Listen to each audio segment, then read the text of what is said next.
Hello guys. So in this video, we will be writing some basic Python program using the concept what all we have learned till now. That is your control, loops, your numbers, variables, operators, and so on. Okay.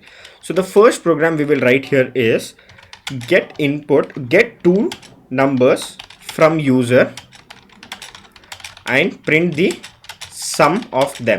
Okay. So this is the first program what we'll write here.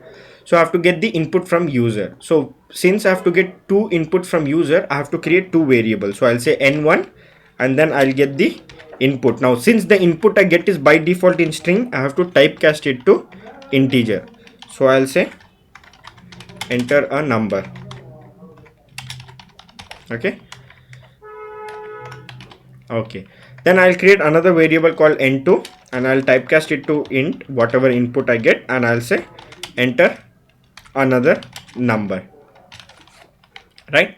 So here once I get two numbers as input, then I will create a result or third variable which will store the sum of these two. So I'll say n1 plus n2, and then finally I'm going to say print this sum of, then I can say comma n1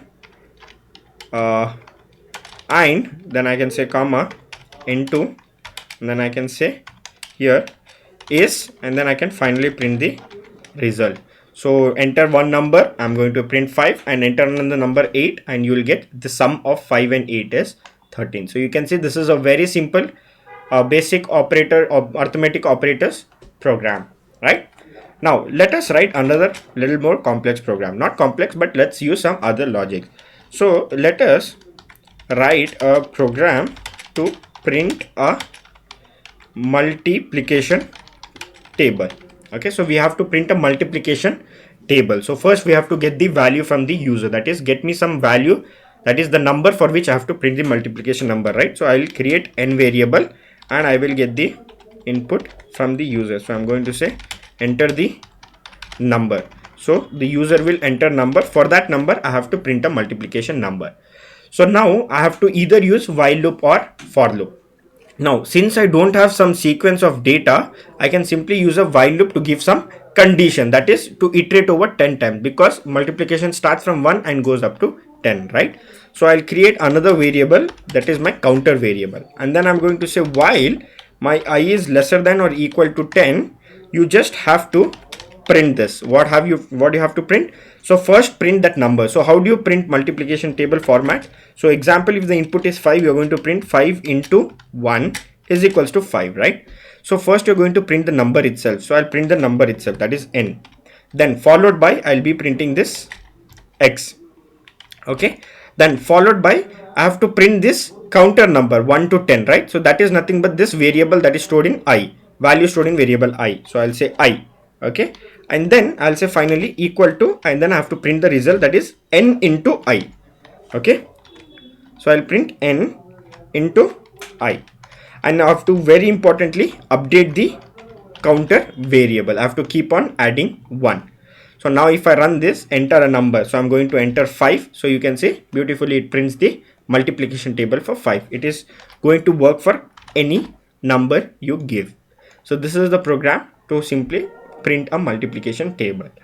Now let us look at a next example where we will write a program to check if the number is positive or negative, right? So for that, first we have to get a number from the user to check whether it's positive or negative. So I'll create a variable called num and I will typecast it to integer, since the number should be integer, because anything I get in this input is by default string. That's why I have to convert it to number. So enter a number. So once I get this number, right, so what would I be doing? So I will say that I have to check if it is positive or negative. When do we see a number is positive? If it is greater than 0, right? So I'll say if number is greater than 0, then I'm going to print the number, then I'm going to print the number itself, and then I will say is positive. Else if number is lesser than 0, then I'm going to print that, I'm going to print the same thing. So let me just copy paste this. So I'm going to print the same thing, but the only difference is here number will be negative.